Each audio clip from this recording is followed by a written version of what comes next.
الحمد لله رب العالمين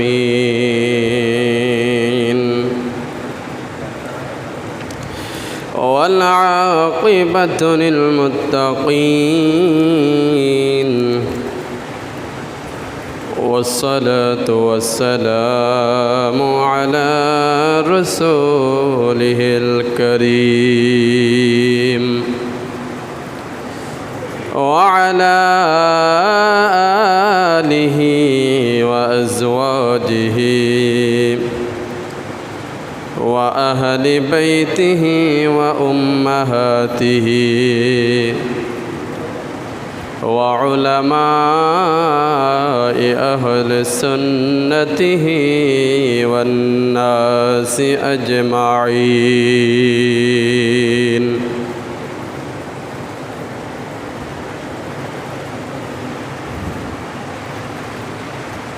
أما بعد فقد قال الله تعالى في كلام المجيد وفي الفرقان الحميد: أعوذ بالله من الشيطان الرجيم. بسم الله الرحمن الرحيم. قل إن كنتم تحبون الله فاتبعوني يحببكم الله ويغفر لكم ذنوبكم والله غفور رحيم. صدق الله المولانا الكريم وصدق رسول النبي الحبيب الكريم في شان حبيبه ومعشوقه ومحبوبه مخبرا وآمرا: إن الله وملائكته يصلون على النبي يا أيها الذين آمنوا صلوا عليه وسلموا تسليما. اللهم صل على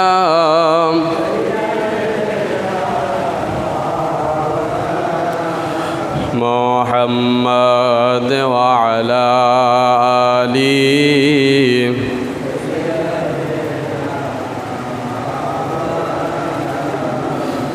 محبت جرے اللهم صل على سيدنا مولانا محمد وعلى آل سيدنا مولانا মক্কা ও Medina বাসী তারা কত ভাগ্যবান,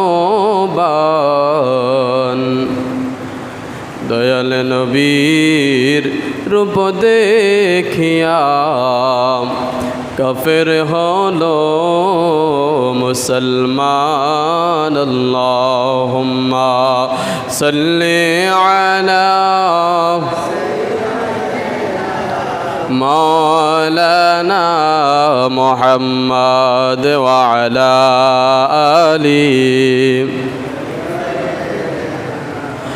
مولانا لا إله إلا الله لا إله لا إله إلا الله لا إله لا إله লা ইলাহা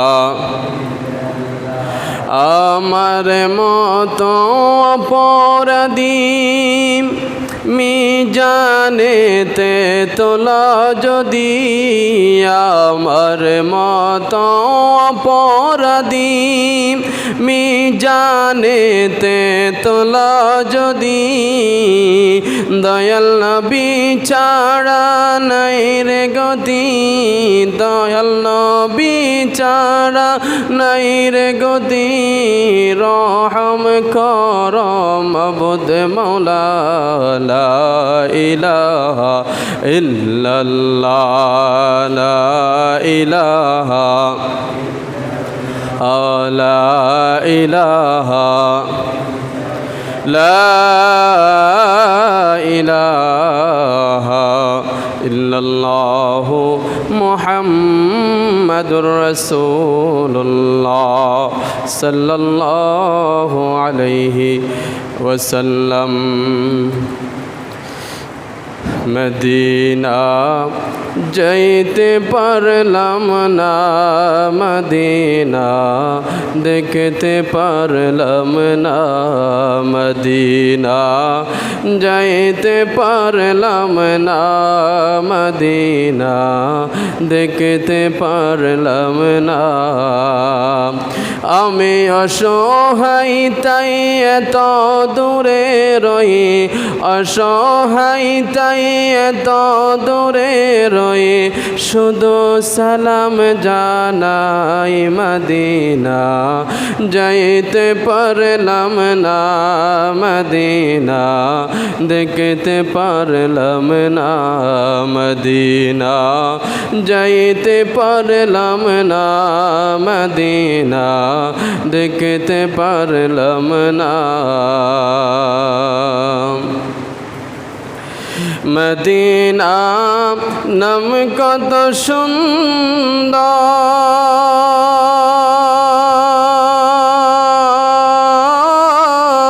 মদিনা কেড়েছে অন্তর মদিনা নাম কত সুন্দর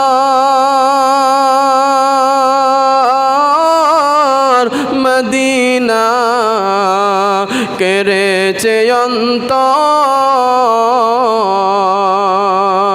পাখির নাই ডানা থাকলে পাখির নাই ডানা থাকলে উড়ে যেতাম মদিনা মদিনা যাইতে পারলাম না মদিনা দেখতে পারলাম না মদিনা যাইতে পারলাম না মদিনা দেখতে পারলাম না আমি অসহায় তাই এত দূরে রই অসহায় তাই এত দূরে রই শুধু সালাম জানাই মদিনা যাইতে পারলাম না মদিনা দেখতে পারলাম না। আলহামদুলিল্লাহ মুআজ্জিজ মোহতারাম ঢুমার ঘরের আগত আমার সম্মানিত মুসল্লিয়ানি কেরাম পবিত্র জিলহজ মাসের শেষের দিকের জুমা আজকের এই জুমার নামাজি আমরা নামাজ আদায়ের জন্য আল্লাহ রাব্বুল আলামিনের মহান হুকুম পালন করণার্থে মসজিদে আসতে পেরেছি। আল্লাহ সেই তৌফিক আমাদেরকে দান করেছেন। উচ্চ আওয়াজে মন প্রাণ খুলে একবার বলি আলহামদুলিল্লাহ। सरकार दो आलम सैयदुल मुरसलीन सैयदुल कौनैन सैयदुल सकलैन इमामुल हरमैन अशरफुल अंबिया नूरुल हुदा काफिल वरा मिसबाहुल ज़ुलम सैयदुल उमम शफीउल मुजनिबीन रहमतल लिल आलमीन आक़ा मौला ताजदर मदीना अहम्मद मोहम्मद मुस्तफ़ा सल्लल्लाहु अलैहि वसल्लामेर कदम मुबारके अंतरेर अंतस्थल থেকে প্রাণবন্ত প্রেমময় সালাম প্রত্যেকে বলি সাল্লাল্লাহু আলাইহি ওয়াসাল্লাম। সম্মানিত হাজিরিন, প্রিয় উপস্থিতি, আমার সম্মানিত মুসল্লিয়ানি কেরাম, আপনাদেরকে বলেছিলাম হজের সাথে সম্পৃক্ত যেই নিদর্শনাবলীগুলো মুসলিম মিল্লাতের জন্য খুবই গুরুত্বপূর্ণ দর্শনীয় জিয়ারত এবং বরকতময় ফজিলতপূর্ণ ঐতিহাসিক নিদর্শনগুলো রয়েছে, সেগুলোর বিস্তারিত বৃত্তান্ত আপনাদের সামনে কোরআন এবং হাদিস এবং নির্ভরযোগ্য ইতিহাস থেকে আপনাদেরকে বলার চেষ্টা করব।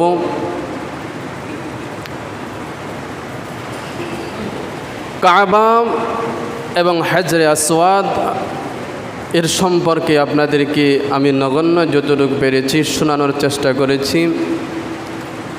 আজকে আপনাদেরকে শোনাব পৃথিবীর বুকে যে স্থানগুলো আছে মুমিনের জন্য সর্বোচ্চ সর্বশ্রেষ্ঠ স্থান, ভালোবাসার জায়গা, মোহাব্বতের জায়গা, আবেগের জায়গা, অনুসরণ অনুকরণের জায়গা, প্রাণের স্পন্দন যার সাথে সর্বসময় সম্পর্ক রয়েছে এমন একটি স্থান, যেটাকে বলা হয়েছে আল্লাহ রাব্বুল আলামিনের আরশ আজিম থেকেও দামি, দুনিয়ার বুকে অত্যন্ত মনোরম জান্নাতি আবহাওয়া যুক্ত জান্নাতি পরিবেশ, কোমল নমনীয় মনোরম পরিবেশ, শান্তির বাতাস যেই জায়গার মধ্যে সব সময় বহমান, সেইটি হলো আমার নবীজির যে জায়গাতে শাহিদ আছে মদিনাতুল মুনাওয়ারা। এই মদিনাতুল মুনাওয়ারা সম্পর্কে আপনাদের কাছে মদিনার ফজিলত, গুরুত্ব, বরকত ইনশাল্লাহ আপনাদের সামনে আলোচনা করব। মদিনা যাইতেও আদবের প্রয়োজন আছে, মদিনা জিয়ারতের প্রয়োজন, আদবের প্রয়োজন আছে। মদিনাওয়ালার সাথে সর্বসময় আদব বজায় রেখে সব কিছুই করতে হয়। সালাম দেওয়া, অনুসরণ অনুকরণ, নাম নেওয়া, সব কিছুতেই অবশ্যই আদব রক্ষা করা আমাদের জন্য ফরজে আইন। অবশ্যই আমাদেরকে আদব রক্ষা করতে হবে। সেই মদিনার বৃত্তান্ত ফজিলত সেটারও বর্ণনা করার ক্ষেত্রেও আদব আমাদেরকে রক্ষা করতে হবে। তো যতটুকু পারি আজকে বলার চেষ্টা করব, যদি এরপরেও শেষ না হয় ইনশাআল্লাহ ধারাবাহিকভাবে এক জুমা বা দুই জুমা যতটুকু প্রয়োজন হয় আপনাদেরকে শোনাবো। মদিনা যে কেমন জায়গা, মদিনা যে কেমন, মদিনাতে যে কে রয়েছে, মদিনাটা যে কত দামি আপনাদেরকে বোঝানোর চেষ্টা করব। এই মদিনার পূর্ব নাম ছিল ইয়াসরিব। এই ইয়াসরিব এমন একটা নগরী ছিল, এই নগরীর মধ্যে নবীজি যাওয়ার পূর্বে আউস এবং খাজরাজ দুইটি গোত্র রয়েছে ওই মদিনার মধ্যে। দীর্ঘদিন, কেউ বলেছে 80 বা আরও বেশিও হতে পারে, বা 100 বছরেই ধরেন, 100 বছরের যুদ্ধ বিগ্রহের একটি জায়গা আউস এবং খাজরাজ গোত্রের মধ্যে দীর্ঘ 100 বছর পর্যন্ত যুদ্ধ চলছে। আউস গোত্রের কেউ যদি খাজরাজ গোত্রের লোককে পেত, সেখানেই তারা প্রতিশোধ নিত, হত্যা করত, আঘাত করত। আবার খাজরাজ গোত্রের লোক যদি আউস গোত্রের কাউকে পেত, সেখানেই তারা হত্যা করত, আঘাত করত, প্রতিশোধ নিত। অর্থাৎ এক গোত্রের সঙ্গে আরেক গোত্রের দীর্ঘ 100 বছর প্রায় যুদ্ধ চলছে। এমন একটা জায়গা, যেই জায়গাটা মানুষ বসবাসের তেমন উপযোগী ছিল না। এই জায়গার মধ্যে অভাব অনটন, খরা, এই জায়গার মধ্যে দুর্ভিক্ষ, রোগ বালাই লেগেই থাকতো। মানুষ যেন ইয়াসরিবে বসবাসকারী মানুষ যেন এখান থেকে কোথাও গিয়ে বাসা বাঁধতে পারলেই বেঁচে যায়, এমন একটি জায়গা ইয়াসরিব। এই ইয়াসরিবের মধ্যে আমার আপনার নবীকে আল্লাহ রাব্বুল আলামিন যাওয়ার জন্য নির্দেশ দিয়েছেন।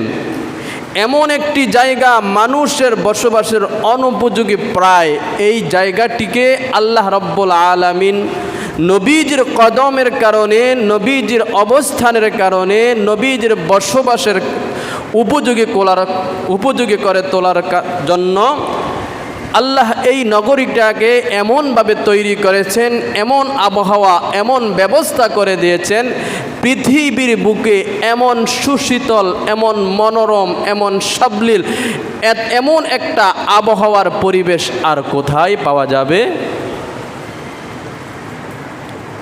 সেটা হলো মদিনা।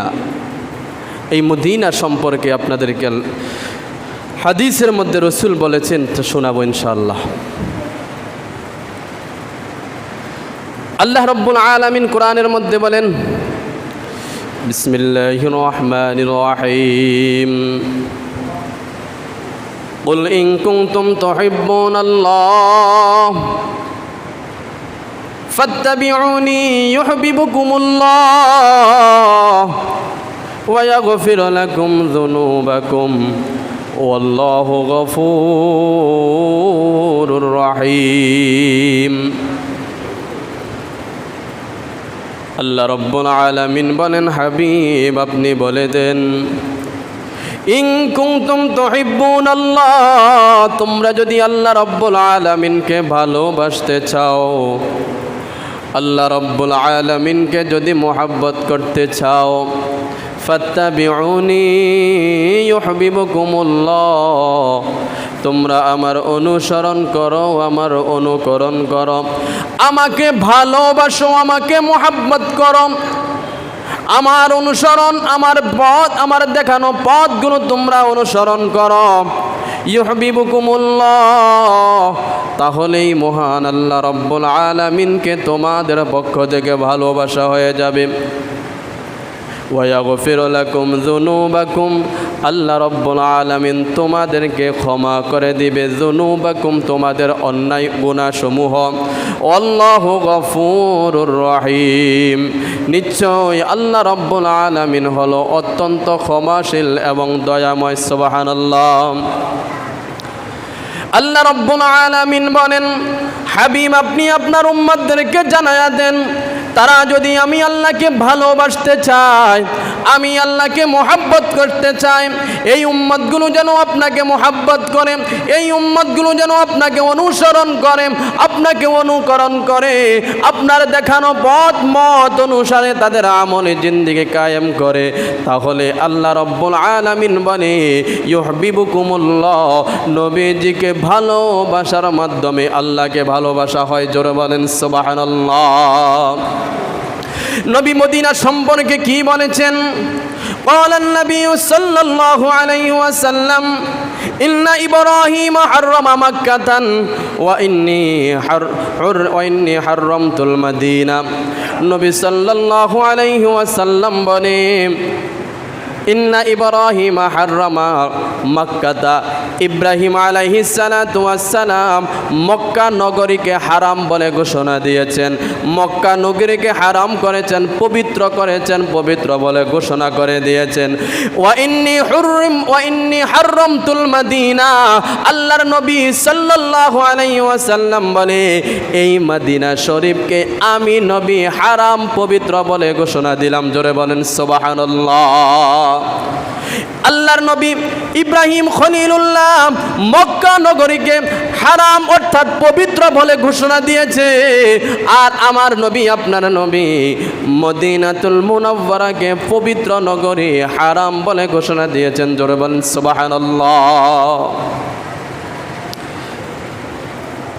শুধু তাই নয়, নবী সাল্লাল্লাহু আলাইহি ওয়াসাল্লাম আরো বলেন কোন জায়গাটুকু আমি হারাম ঘোষণা দিয়েছি, কোন জায়গাটুকু পবিত্র বলে ঘোষণা দিয়েছি। নবী বলেন ক্বালান নবী সাল্লাল্লাহু আলাইহি ওয়াসাল্লাম আল মাদিনাতু হাররামা মা বাইনা আওর ইলা সাওর।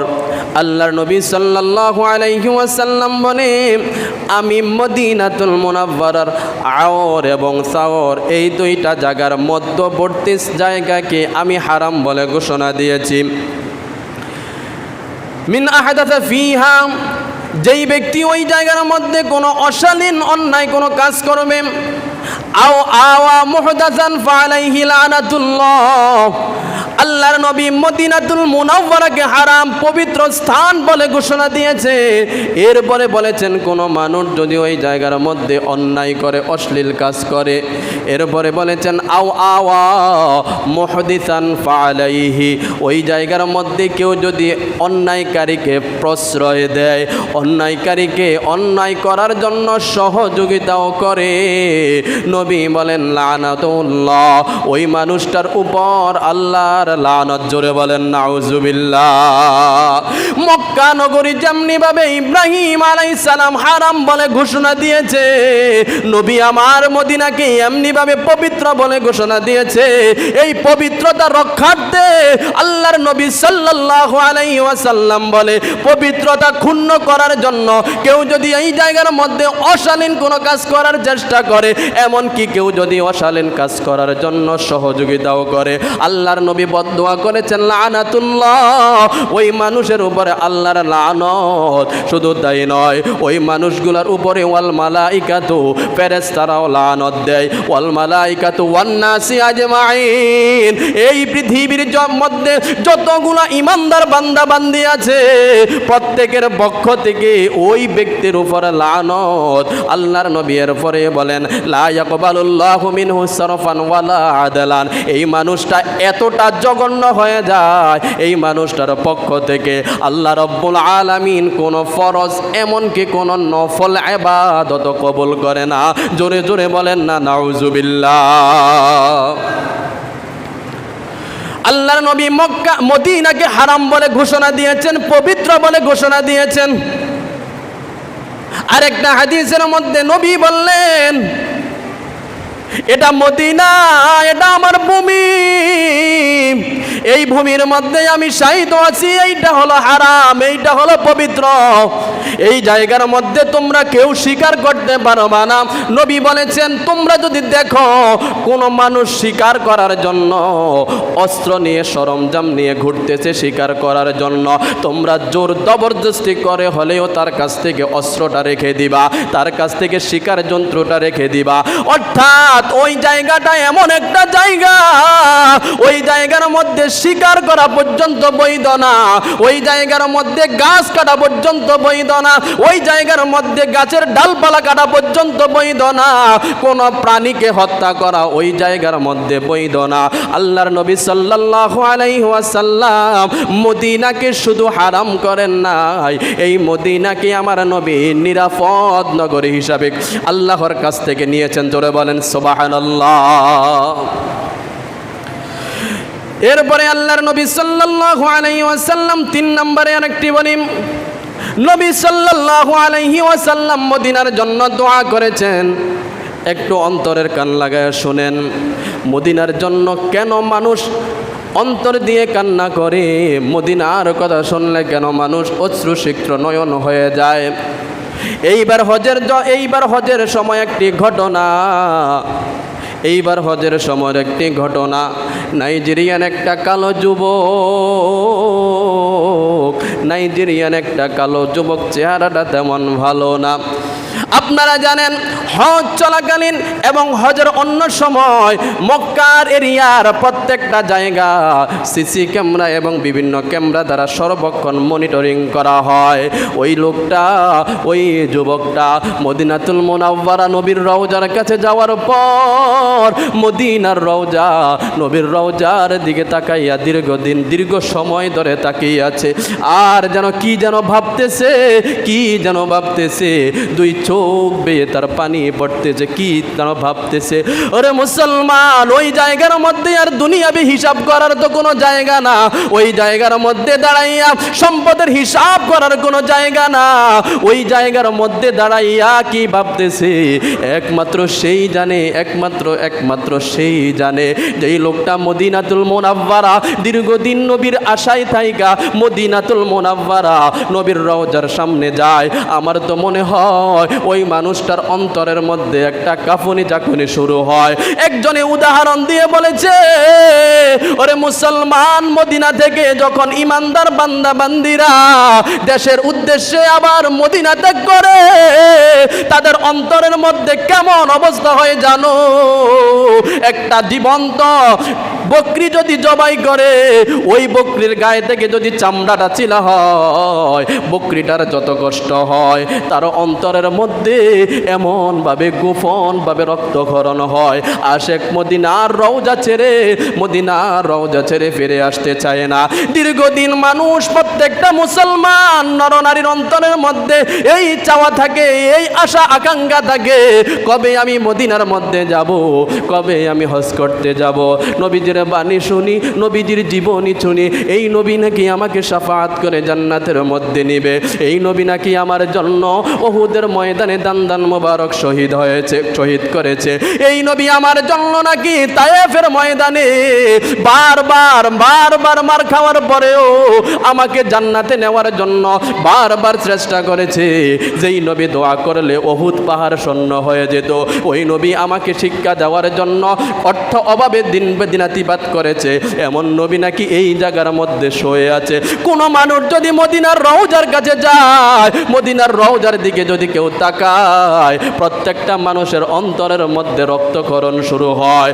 ওরে মুসলমান, ওই মদিনার নবী সাল্লাল্লাহু আলাইহি ওয়াসাল্লাম মদিনার নিয়ে দোয়া করলেন, আল্লাহুম্মা বারিক লানা ফি সামারিনা। কত দুর্ভোগ, কত হতভাগ্য, কত নির্লজ্জ, আমার মতো কত আলেম আছে, আলেম নামের জাহেল মানুষ যারা হজ যাত্রী, হজে যাবে, এদেরকে হজের প্রশিক্ষণ দেওয়ার নামে এক জায়গার মধ্যে করে এই রকমভাবে মানুষের সামনে উপস্থাপন করে, বলে হজের অংশ কোনো মদিনা না, মদিনায় গেলেও যেই কথা, না গেলেও সেই কথা। নাউজুবিল্লাহ বলেন। ওরে মুসলমান, মনে রাখবা, হজ যদিও মক্কায় হয়, কিন্তু হজ কবুল হয় মদিনায়।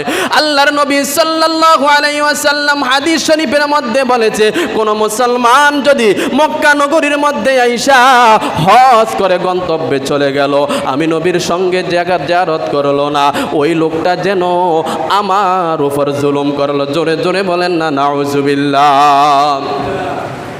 এমন একজন আলেম, তাকে আলেম বলতেও ঘৃণা লাগে।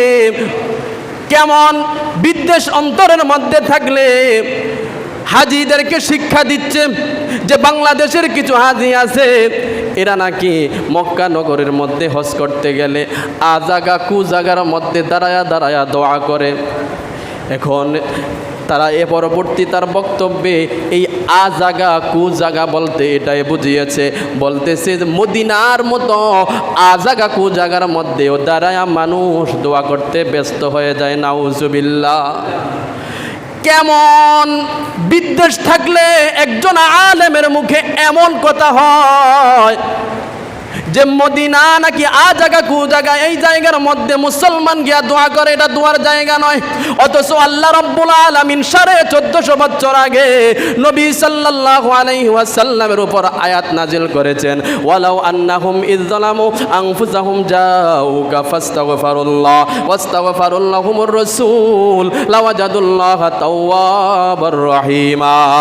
আল্লাহ রাব্বুল আলামিন বলেছেন, ওহে মুসলমানগণ, ওহে সাহাবীগণ, ও দুনিয়াবাসী, ওয়ালাউ আন্নাহুম ইয যালামু, তোমরা যদি নিজেদের উপর অন্যায় করো, নিজেদের উপর নফসের উপর জুলুম করো, অন্যায় করো, অপরাধ করো, পাপী হয়ে যাও, ইয যালামু আনফুসাহুম জাউকা, তারা যেন আমরা নবীর দরবারের মধ্যে যায়, এরপরে নবী আপনার জন্য আমার জন্য দোয়া করবে, ফাস্তাগফিরুল্লাহ, আল্লাহর দরবারে আল্লাহর নবী আমাদের জন্য ইস্তেগফার করবে, ওয়াস্তাগফিরু লাহুমুর রাসূল লাওয়াজাদুল্লাহা তাওয়াবার রহিমা, আপনার আমার পক্ষ হয়ে আল্লাহ রাব্বুল আলামিনের দরবারে নবীজি দোয়া করবে, আর আল্লাহ রাব্বুল আলামিন বলতেছেন লাওয়াজাদুল্লাহা তাওয়াবার রহিমা, আল্লাহ আমাদের পক্ষ থেকে তাওবা কবুল করে নেবে। জোরে বলেন সুবহানাল্লাহ।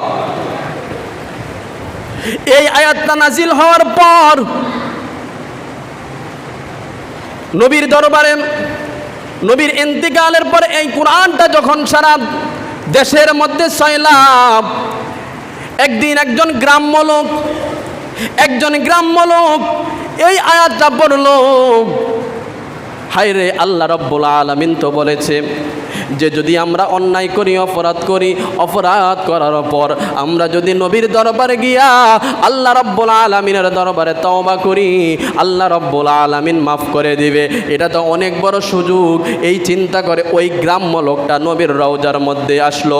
নবীর রওজার মধ্যে আইসা দেখতেছে কিছুদিন পূর্বে নবীজি দুনিয়া ছেড়ে পর্দা করলেন। ওই জায়গার মধ্যে দাঁড়াইয়া ওই গ্রাম্য লোকটা কান্না করতেছে, দুই চোখ বেয়ে পানি পড়তেছে। দেখেছেন হযরতে আলী রাদিয়াল্লাহু তাআলা আনহু জিজ্ঞাসা করলেন, ও ভাই, তুমি এই জায়গার মধ্যে দাঁড়ায়া কেন কান্না করো? বলতেছে, নবীর সাহাবী শুনেন, আমি দীর্ঘ পথ অতিক্রম করে এই কারণে নবীর দরবারে আসলাম, কিন্তু আইসায় আমি ফেরত চলে যাচ্ছি, কারণ আমি জানতাম না নবীজি ইন্তেকাল করেছে। ওই লোকটা এই জায়গার মধ্যে দাঁড়ায়া কান্না করে। তাফসীরের কিতাব থেকে বলছি, তাফসীরের মধ্যে আসছে এই লোকটা ওই জায়গার মধ্যে কান্না করতেছে। গায়েব থেকে আওয়াজ আসছে, আল্লাহ রাব্বুল আলামিন তোমার পক্ষ থেকে তাওবা কবুল করে নিয়েছে, আর তোমাকে কালমা পড়ে মুসলমানের ব্যবস্থা করেছে। জোরে বলেন সুবহানাল্লাহ। পৃথিবীর বুকে যদি সবচেয়ে উৎকৃষ্ট দোয়ার একটি স্থান থাকে মক্কাতুল মুকাররমার পরে, সেটা হলো মদিনাতুল মুনাওয়ারা। দেখো বদনসিব যাদের অন্তরে নবীজির বিদ্বেষ রয়েছে, যারা চায় না যে মুসলমান মদিনার মধ্যে গিয়ে নবীজিকে সালাম দেখ, সশরীরে গিয়ে রওজা শরীফ জিয়ারত করুক, এরাই কেবল বলতে পারে যে হজ করতে যাওয়ার পর মদিনা যাওয়ার দরকার নাই। এরাই কেবল বলতে পারে। নবী সাল্লাল্লাহু আলাইহি ওয়াসাল্লাম মদিনার জন্য দোয়া করেছেন, আল্লাহুম্মা বারিক লানা ফি সামারিনা, এ আল্লাহ বারিক লানা ফি সামারিনা, বরকত দেন এই জায়গার মধ্যে, ফি সামারিনা ফল ফলাদির মধ্যে বরকত দেন, ওয়া বারিক লানা ফি মাদিনাতিনা, এই মদিনার মধ্যে বরকত দেন। এরপরে বলেছেন ওয়া বারিক লানা ফি স মানে হলো ওজন করা। আল্লাহর নবী সাল্লাল্লাহু আলাইহি ওয়াসাল্লাম আল্লাহর কাছে বলে, আল্লাহ এই জায়গার মধ্যে যত কিছু ওজন হবে, যত কিছু পরিমাপ হবে, আপনি ওইগুলোর মধ্যে বরকত দিবেন। আল্লাহর নবী আরো বলেন ওয়া বারিক লানা ফি মুদনা, মুদনা মানে হলো মুষ্টি। আল্লাহর নবী সাল্লাল্লাহু আলাইহি ওয়াসাল্লাম আরো ক্ষুদ্রের মধ্যে গিয়া বলে, কেজি ওজন অনেক বেশি, কেউ যদি মুষ্টি ভরেও চাউল হাতে নেয়, কোনো কিছু হাতে নেয়, ওই মুষ্টির মধ্যেও আপনি আপনার খাজানা থেকে বরকত দান করেন। সুবহানাল্লাহ। এরপরে আল্লাহর নবী সাল্লাল্লাহু আলাইহি ওয়াসাল্লাম আরো বলেন, আলা ইনকাবিল মাদিনাতি মালাইকাতুম লা ইয়াদখুলুহা, আত-তাউনা ওয়ালাদ দাজ্জাল রাওয়াহু মুসলিম। আল্লাহ রাব্বুল আলামিন কিয়ামতের পূর্বক্ষণে এই পৃথিবীর মধ্যে দাজ্জালের আবির্ভাব হবে, এই পৃথিবীর মধ্যে ইয়াজুজ মাজুজের আবির্ভাব হবে। তারা পৃথিবীর জমিনে আসবে, বিশৃঙ্খলা করবে, ফিতনা সৃষ্টি করবে। আল্লাহ রাব্বুল আলামিন তাদের দৈহিক শক্তি দান করবেন, এমনকি তাদেরকে অলৌকিক ক্ষমতাও আল্লাহ রাব্বুল আলামিন দান করবেন। মুহূর্তে দাজ্জাল ইয়াজুজ মাজুজ সারা পৃথিবী গ্রাস করে ফেলবে, সারা পৃথিবীকে গ্রাস করে ফেলবে। তাদের হাতের মধ্যে অনেক অলৌকিক ক্ষমতা থাকবে। মানুষগুলো তাদের ক্ষমতা দেখে মনে করবে এরাই হলো খোদা, তাদের কাছে ঈমান হরণ করবে। আল্লাহ রাব্বুল আলামিন এই দাজ্জাল ইয়াজুজ মাজুজকে এমন ক্ষমতা দিবেন, পৃথিবীর মধ্যে এমন কোনো জায়গা নাই, এমন কোনো জায়গা নাই যেই জায়গার মধ্যে দাজ্জাল ইয়াজুজ মাজুজ তারা ফিতনা ছড়াবে না, তারা যেতে পারবে না, এমন কোনো জায়গা নাই। তবে নবী সাল্লাল্লাহু আলাইহি ওয়াসাল্লাম বলেছেন, আলা ইলকাবিল মাদিনাতা মালাইকাতুল লা ইয়াদখুলুহা আত-তাউনা ওয়ালাদ দাজ্জালুন। আল্লাহর নবী সাল্লাল্লাহু আলাইহি ওয়াসাল্লাম বলে, মদিনার গেটের মধ্যে আল্লাহ রাব্বুল আলামিন ফেরেশতা দিয়ে নিযুক্ত করে রাখছে, ফেরেশতা দিয়ে পাহারা দিচ্ছে দিনরাত 24 ঘন্টা প্রত্যেকটা মুহূর্ত। এই মক্কা এবং মদিনাতুল মুনাওয়ারার মধ্যে কোনোদিন দাজ্জাল এবং দাজ্জালের ফিতনা আবির্ভাব হতে পারবে না। জোরে বলেন সুবহানাল্লাহ। আল্লাহ নবী বলেন, পৃথিবী তাম পৃথিবীও যদি সয়লাভ হয়, তারপরেও এই দুইটা পবিত্র নগরী, একটা হলো মক্কাতুল মুকাররমা আর একটা হলো মদিনাতুল মুনাওয়ারার মধ্যে দাজ্জাল কোনোদিন প্রবেশ করতে পারবে না। আল্লাহর নবী সাল্লাল্লাহু আলাইহি ওয়াসাল্লাম আরো বলেছেন, লা তাশুদ্দুর রিহালা ইল্লা ইলা সালাসাতিন মাসাজিদ। কেউ যদি বরকতের আশায়, অধিক সওয়াবের আশায়, কেউ যদি বরকতের আশায়, অধিক সওয়াবের আশায় একমাত্র পৃথিবীর মধ্যে 3টা মসজিদ আছে, এই 3টা মসজিদে যেতে পারবে। কেউ যদি সওয়াব এবং বরকতের আশায় কোনো মসজিদে গিয়ে নামাজ পড়তে চায়, তাহলে পৃথিবীর মধ্যে মাত্র 3টা মসজিদ আছে, এই 3টা মসজিদের মধ্যেই কেবল সওয়াবের আশায় যেতে পারে। আপনি এই মসজিদের মধ্যে জুমার নামাজ আদায় করলে যেই সওয়াব হবে, যদি বাইতুল মুকাররমের মধ্যে গিয়েও 2 রাকাত মানে জুমার নামাজ আদায় করেন, সওয়াবের মধ্যে কোনো কমতি ঘাটতি হবে না। আল্লাহ নবী সাল্লাল্লাহু আলাইহি ওয়াসাল্লাম বলেন, 3টি মসজিদের মধ্যে 1 নম্বর হলো আল মসজিদুল হারাম। এটা হলো 1 নম্বর হলো মসজিদুল হারাম, যেটা খানে কাবা মক্কাতুল মুকাররমায় অবস্থিত। 2 নম্বর হলো মসজিদ হাযা, 2 নম্বর হলো এই মসজিদ, অর্থাৎ নবী মসজিদে নববীর মধ্যে বসে বলেছেন এটাই হলো সেই মসজিদ। আর সেই মসজিদে নববী হলো মদিনাতুল মুনাওয়ারা, নবীজির মসজিদ। এই জন্য নবীজির নামেই নাম হয় মসজিদুন নববী। 3 নম্বর হলো মসজিদুল আকসা। এই 3 মসজিদের মধ্যে মসজিদুল হারামের মধ্যে যদি কেউ 1 রাকাত নামাজ আদায় করে 1 লক্ষ গুণ সওয়াব তার জন্য নির্ধারণ হয়। মসজিদুল আকসার মধ্যে যদি কেউ নামাজ আদায় করে 50,000 রাকাত নামাজের সওয়াব তার আমল নামায় লিপিবদ্ধ হয়। মদিনাতুল মুনাওয়ারা মসজিদে নববীর মধ্যে কেউ যদি 1 রাকাত নামাজ আদায় করে, তার জন্য প্রত্যেকটা রাকাতে 1000 করে সওয়াব তার জন্য লিপিবদ্ধ হয়।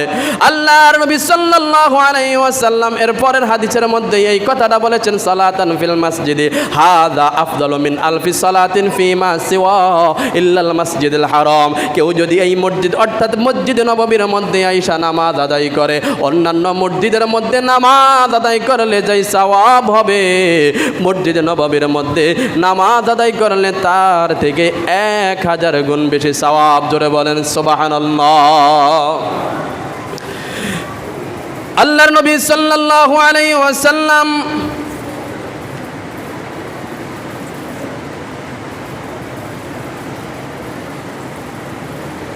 আরেকটা হাদিস আপনাদেরকে শোনাই।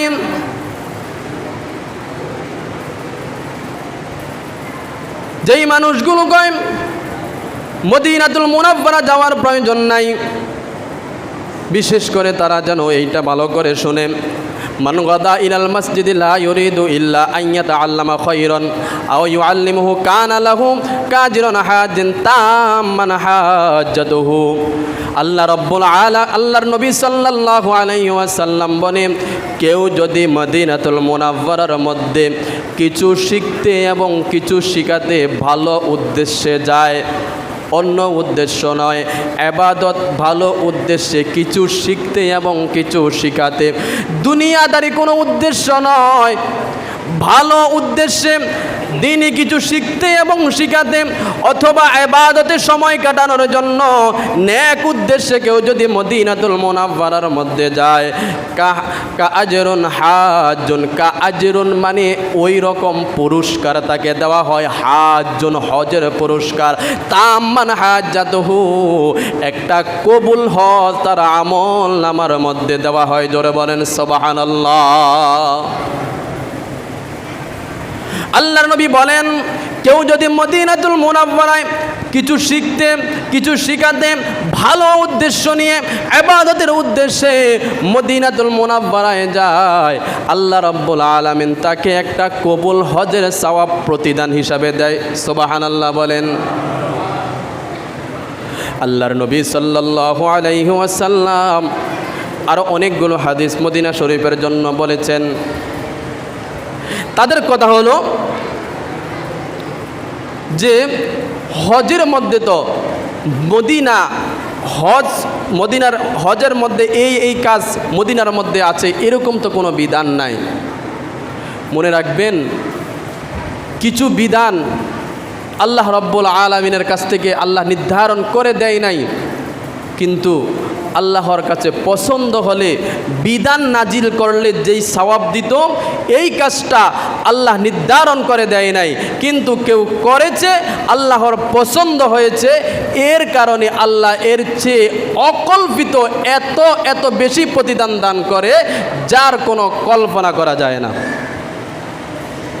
আপনাদেরকে শুনিয়েছিলাম আমি একটা পতিতা মহিলা, কতটুকু জঘন্য মহিলা, ওই মহিলা রাস্তার পাশে দিয়ে যাচ্ছে, প্রতিমধ্যে কূপের পাশে একটা তৃষ্ণার্ত কুকুর অনেক তৃষ্ণার্ত অবস্থায় কূপের পাড়ে জিহ্বা বের করে পানির জন্য হাহাকার অবস্থায় আছে। ওই মহিলাটা এই দিক দিয়ে যাচ্ছে, এমন সময় দেখলো তৃষ্ণার্ত কুকুর খুবই খারাপ অবস্থায় আছে।